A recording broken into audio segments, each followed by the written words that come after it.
Good morning, Dubai. Welcome back to the Lovin Dubai show, where we go through the top trending stories that everyone across the region and the world are talking about.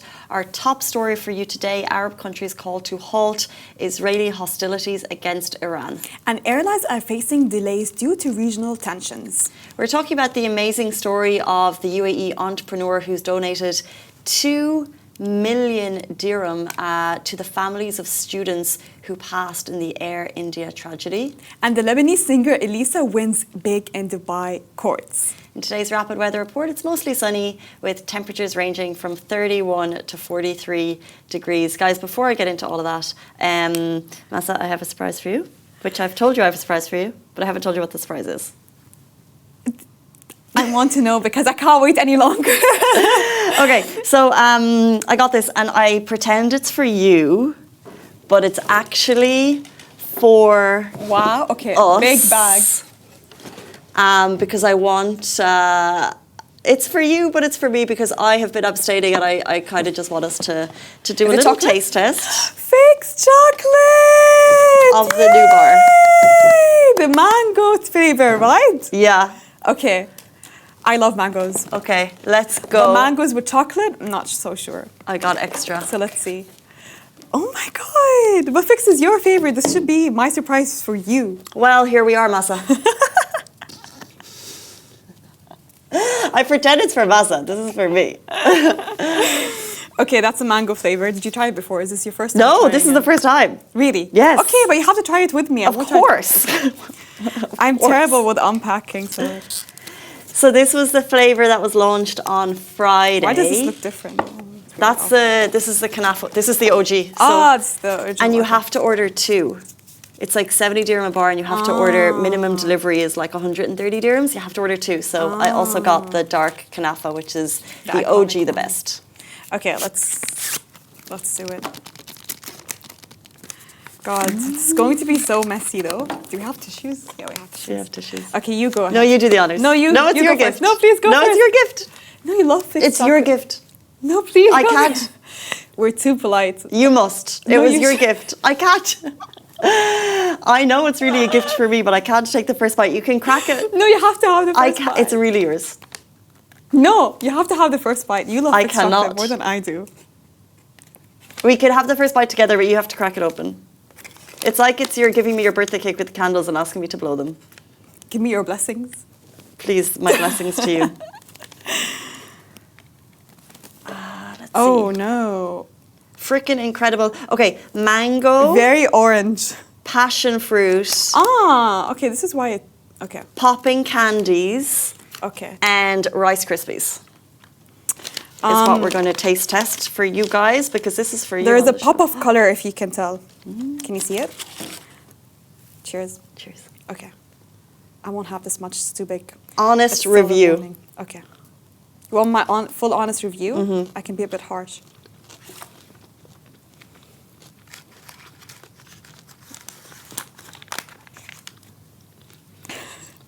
Don't finish it. I'm hesitant to try this. I'll be very honest. Go on. Really?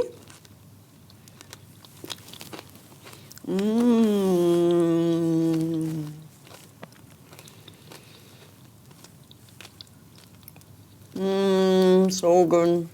Sorry, I was waiting to give my verdict. Did you eat it?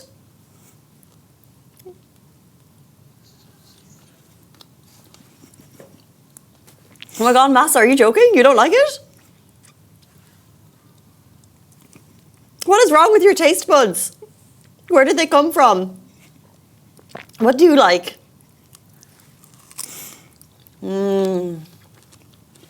So art. So good. I'm sorry to anyone watching right now because this is a blessing for me. What don't you like about it? Oh my God, so good. I'll stop now. I'll stop. Okay, not a fan. Still in my mouth. What is this? Oh my god. It's so fun. It's so different to a regular bar. Can you? I didn't know you didn't like Fix. What's this in my mouth? You need water? There are fireworks in my mouth. It's popping candies. Who said I like pop? 3-word verdict.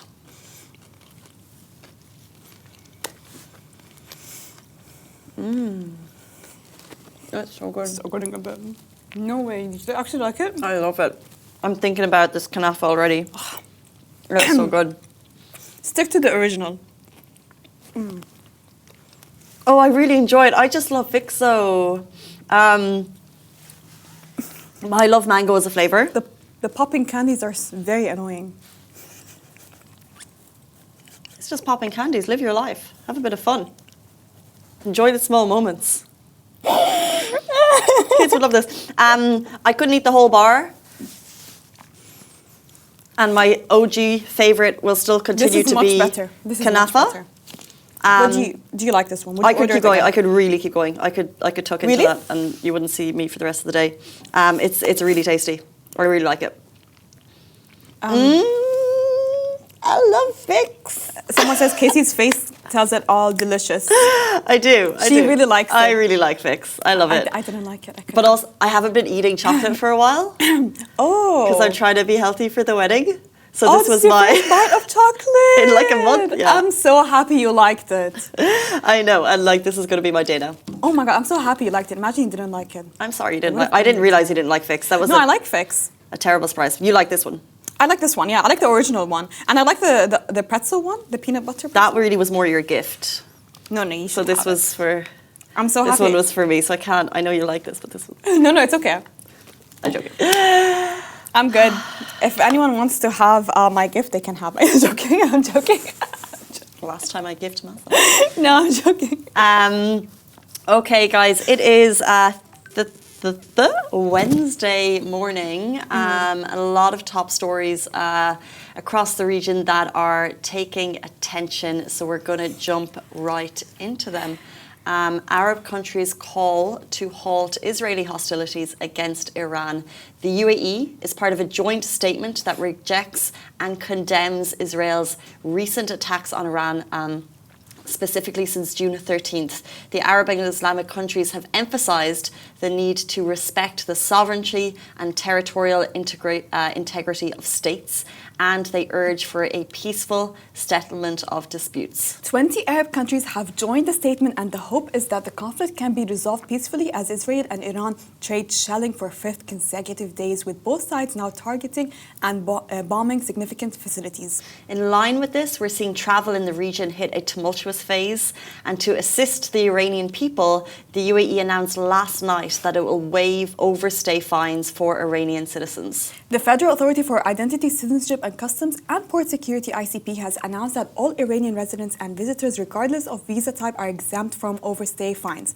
This aims steps to ease the burden on those unable to return to Iran due to the flight suspensions and airspace closures. As we can see, the airlines temporarily cancelling and rerouting flights, and this leads us to the next story. So there's a lot of discussion over flights in the region. This update is directly from DXB that announced that due to recent airspace closures, flights operating out of DXB and DWC Al Maktoum International may experience disruptions. So please check with your airline for the latest flight status before heading to the airport. As well as that, we have updates from airlines themselves. So if you are travelling, it's best to check directly with your airline. So Emirates announced the following flight updates. So Jordan, Amman and Lebanon, Beirut until and including Sunday, 22nd June 2025. Iran, Tehran and Iraq, Baghdad and Basra until and including Monday, 30th June 2025. Flydubai also announced flights to Iran, Iraq, Israel and Syria will remain suspended until at least June 30th, while flights to Jordan and Lebanon have resumed on Flydubai. It's also worth noting that the UAE's Federal Authority for Identity, Citizenship, Customs and Port Security has announced additional measures at airports to ensure uninterrupted airport operation. An emergency contingency plan has been activated, according to Al Ittihad. The primary goal of this emergency plan is to ensure the safety and smooth movement of passengers. For peak readiness and immediate responsiveness, the authority has increased the size of airport field teams, which means means there's more qualified personnel and robust operation capabilities operating around the clock 24/7 to help you. They're working to manage stranded passengers, ensuring that they receive the vital support they need, such as temporary accommodation, logistical services, and accurate information. It's been an incredibly swift and amazing response from the UAE as a whole to help people in this situation. It's unfortunate that they have all of these emergency contingency plans already in place that they need to put into place, but they are being rolled out. They're being rolled out, and it's fair enough to say that these airlines and the airspace and the flights, they do need to be cancelled if you think about it, because it's very unsafe. We're not sure of what's going to happen in the next few days. But I know a lot of people whose flights got cancelled. And I know a lot of people that want to travel to Egypt but still unaware of the fact if they should travel or they should not travel. True. I mean, like some of our team are just saying, look, let's just cancel it for the couple of weeks to see what happens. Others who have flights in a couple of weeks are saying, I'm just going to wait until the closer to the time because you really don't know. We're 5-6 days in. It's still the end of the month, but we can't predict what's going to happen in the next few days or the next few weeks or the next few months. We really don't know. There was a report from someone within or maybe a reader of Lovin Dubai, someone travelling to Georgia, which is usually a 3-hour flight. But it's going to be 6 hours now with diversions. Oh, no. And I think if that's happening, it'll be interesting to see how this impacts flight prices and what airlines' response to this will be. But as we said, we're in a tricky situation and it's kind of a wait and see. But it is amazing to see even how the UAE rolled out waiving overstay fines so quickly for Iranian passengers because, of course, you're not travelling back into these airspaces, they can't travel, so it's out of our hands. It's a bit of a relief for people to not have to worry about that, and that just came from top government level.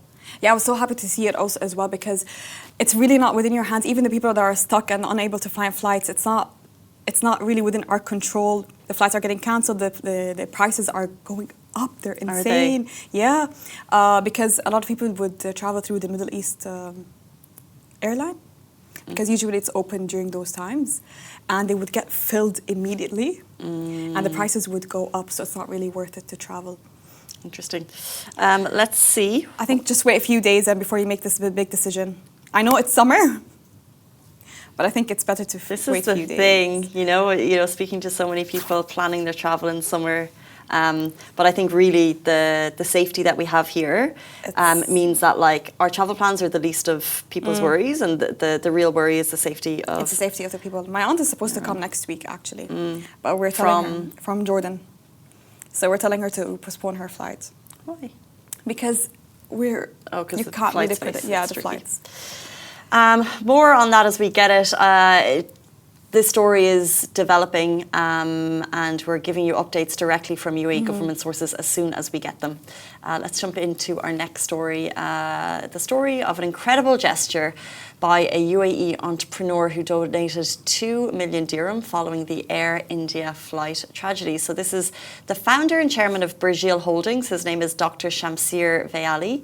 He has pledged over 2 million dirham to support the families of 4 students, Manav, Orion, Rakesh and Jai Prakash, who passed in the tragic Air India crash on June 12th. Not only did all passengers but one lost their lives, but when the plane collided with the dining hall of a medical college hostel, it also claimed the lives of the 4 young medical students along with 34 others on ground. And as a medical professional himself, Dr. Shamir said the images from the incident felt painfully familiar.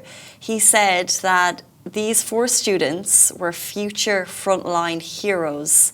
They were in study, they were preparing to save lives, not to lose their own. So he said this is just a personal gesture for the money to go to the families of those affected.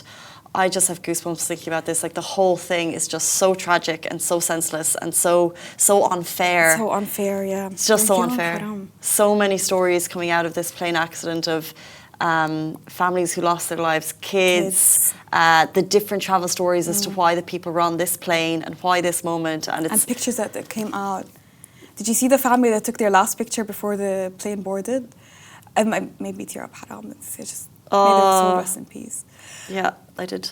But God bless this doctor, really, to think about those college students and to think of what they would have been if they were able to graduate, and to think about their families that had to donate for them. The study that they would have taken them in such a competitive study environment to get to this point.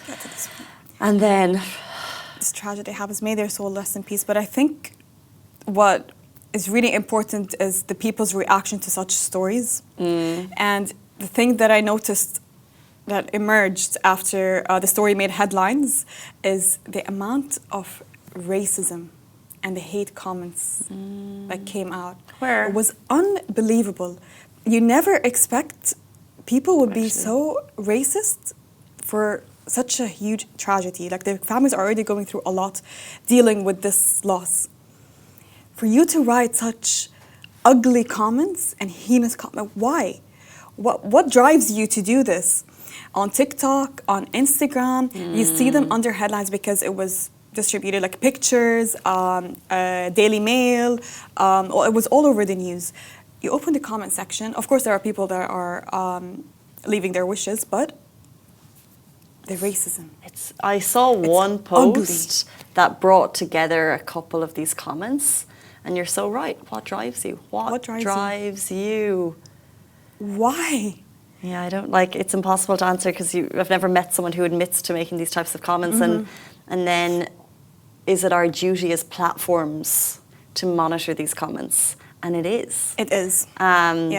We have house rules, such as I believe every publication has house rules. So every now and then you'll see deleted comments on our platform. We always try and update our audience. This is just from our side. I'm not saying that we directly saw racism comments, could have missed them, but I don't remember seeing them on our post, thankfully. Thankfully, no, I don't think it was from our post. It wasn't from our post. I saw it on different posts. Right, but I think you mentioned Daily Mail. There's a responsibility to not incite hatred, but when you see it, to remove it. 100%. So people will sometimes say, why have you removed comments on posts? And it's like, because you're violating our house rules. Like, if there's defamation, if there's bullying, racism, if there's things that go against religion, we're not going to allow it, because we don't want that type of society here. And look, I don't think we saw this on our post, because I think people here know the lay of the land. They know the rules, and they know our ground rules as well. So, and it's just, I did not expect to see such comments, and to see it on international newsletters accounts. It was, and the comments were not deleted, and they were on top. Like, you'd expect to find those comments when you scroll down and you go too deep into the comment section, but no, because there were too many. They were at the top.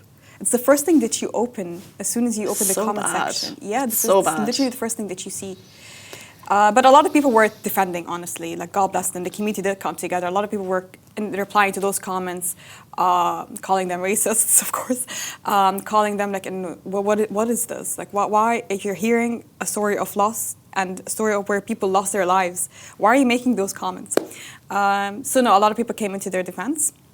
But at the same time, it still didn't push people to delete this comment. Like, they were still trying to defend themselves. It's just unfortunate that you have media who allows it. You should never allow it, yeah. Or at least make a comment, like a public statement, like, please, withhold leaving any. But some platforms want interaction. That's the problem. Yeah. Okay, so many top stories today. It's Wednesday. Let's jump into our next story. So the Lebanese singer Elissa wins big in Dubai court. So the Lebanese superstar Elissa just scored a major legal victory in Dubai. The court officially terminated her deal with the music label Watari and banned the company from distributing her hit songs من أول دقيقة وأنا وبس. The case centered on rights violations and a brewing dispute over one of her songs involving a fellow singer, Ziad Bourgi. Elissa's team is calling the court's ruling a major milestone in protecting artists' rights in the digital age. But it doesn't end there. Ziad Bourgi also clapped back, confirming the court rejected Elissa's attempt to include him in the lawsuit. Which marks what he says is his third legal loss to him in the UAE. Still, fans and fellow artists were quick to flood social media with congratulations for Elissa's win. Crazy, because I was just listening to her song coming on my way here. Go on, which one? It became like a really big trend on TikTok. It's like شافونا اتنين قالوا يا عين. So I think let's go on and still use this song because she just won her deal. Let's keep this trend going. Where do you listen to your music most? Spotify. You find it? Okay, yeah, fair enough. Where do you listen to your music from? I don't really listen to music much. Oh, okay. Podcasts. Yeah. Spotify. Apple Podcasts. Yeah. You know, I don't know how to use Apple Podcasts. It's so hard to use. Or maybe because I'm used to Spotify, I don't know. I think Spotify might be easier. Yeah, Spotify is easier. It's an easier platform to use. Apple Podcast is so messy. In my opinion. That's okay. In my humble opinion. Not the views of Lovin Dubai, the views of Massa. Apple Podcast needs to have some work done. I think that brings us to the end of the show on this Wednesday morning. If you missed it, you'd like to hear the full story, we also go live on podcast wherever you get your podcast from. Apple Podcasts or Spotify, your decision. Thank you, Massa. Thank you, Casey. And we'll see you back here tomorrow morning, same time, same place. Bye-bye.